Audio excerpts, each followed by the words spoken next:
Sir எங்கள் அம்மாவோட family வந்து லோவர் மிடில் கிளாஸ் தான். எனக்கு கல்யாணத்துக்கு அப்புறம் தான் எனக்கு வந்து லக்ஸுரி ஃப்ரீடம் எல்லாமே வந்து எனக்கு என்னோட ஹஸ்பண்ட் தான் கொடுத்தாங்க. பட் நான் கேட்டது வந்து ஒன்றே ஒன்று தான், ஒரு சொந்த வீடு.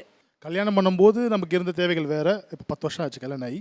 இப்போ இருக்க தேவைகள் வேறு. இவங்க என்ன சொல்கிறாங்கன்னா, இப்போ இருக்க சேலரி வச்சுட்டு நீங்கள் ரிஸ்க் எடுத்து கொஞ்சம் வீடு வாங்குங்க அப்படின்னாங்க. இருக்கிறதுக்கு வீடு இருக்குது. அது அப்பா வீடு இருக்குது. சொந்த வீடு தான் அது. அப்பாவோட வீடு.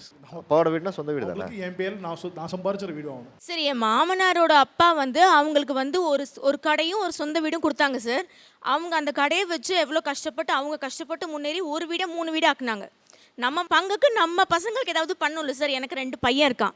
ஸோ இவங்க பேர் சொல்கிற மாதிரி நம்ம பசங்களுக்கு ஏதாவது கொடுக்கணும்ல சார். அவங்க அப்பா கஷ்டப்பட்டு கடையை வச்சு பெருக்கி 1 3 ஆக்கியிருக்காரு. நீங்கள் இன்னும் கஷ்டப்படலை அப்படிங்கிறாங்க அப்பா மாதிரி. கல்யாணம் பண்ணும்போது சார் பிடிச்ச பொண்ணு கிடச்சிச்சுன்ற ஒரு ஜோஷில் கல்யாணம் பண்ணியாச்சு. அதுக்கப்புறமா இறந்ததுக்கப்புறம் தெரியுது நம்ம கொஞ்சம் சீக்கிரம் கல்யாணம் பண்ணிட்டோம் போல. ஸோ என்னோட சேலரி ரொம்ப கம்மியாக இருந்துச்சு. கல்யாணத்துக்கப்புறம் 3 கம்பெனி மாறிட்டேன். 3 கம்பெனிக்கு அப்புறம் சேலரி ரைஸ் ஆச்சு. பட் அந்த சேலரிக்கு கூட எக்ஸ்பென்சஸ் அதிகமாக இருக்குது.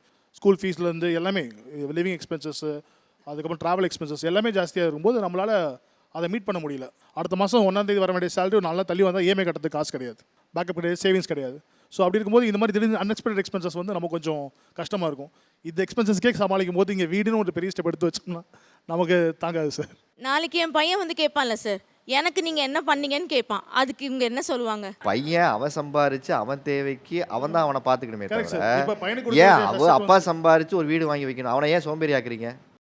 நம்ம கொடுக்க வேண்டிய பெஸ்ட், அவனுக்கு கொடுக்க வேண்டிய குவாலிட்டி எஜுகேஷன் சார். அந்த சொத்தை கொடுத்துட்டோம், அவன் டெவலப் பண்ணிக்கிட்டோம். எங்கள் அப்பா கஷ்டப்பட பார்த்தா நான் வளர்ந்தேன், நான் அது மாதிரி பண்ணிக்கிறேன், நீ கஷ்டப்பட்டு சம்பாரிச்சுக்கோ அப்படின்னு சொன்னேன். சார் நம்ம கஷ்டப்பட்டா பிள்ளைங்களும் கஷ்டப்படணும்னா என்ன சார் நியாயம்? நீங்கள் தான் சொன்னீங்க அவங்க அப்பா கஷ்டப்பட்டு 1 3 ஆக்குனாருன்னு. உங்கள் வீட்டுக்காரர் கஷ்டப்படணும்னு நினைக்கிறீங்க. அப்போ உங்கள் பிள்ளை நாளைக்கு கஷ்டம் தானே படணும். அவர் நாளைக்கு இன்னொரு பொண்ணை கல்யாணம் பண்ண தானே போறாரு. அந்த பொண்ணு இது மாதிரி தானே கேட்கும். அந்த பொண்ணு உங்களை மாதிரியே இல்லை, அந்த பொண்ணு உங்களை மாதிரியே கேட்கும்ல. அப்பா சம்பாரிச்ச சொத்தெல்லாம் வேணாம், கண்ணு நீ போய் வேலைக்கு போய் நீயே சம்பாரிச்சு நீயே ஒரு வீடை வாங்கிட்டு வர்றாச்சா, நான் அதில் குடியிருக்கேன்னு.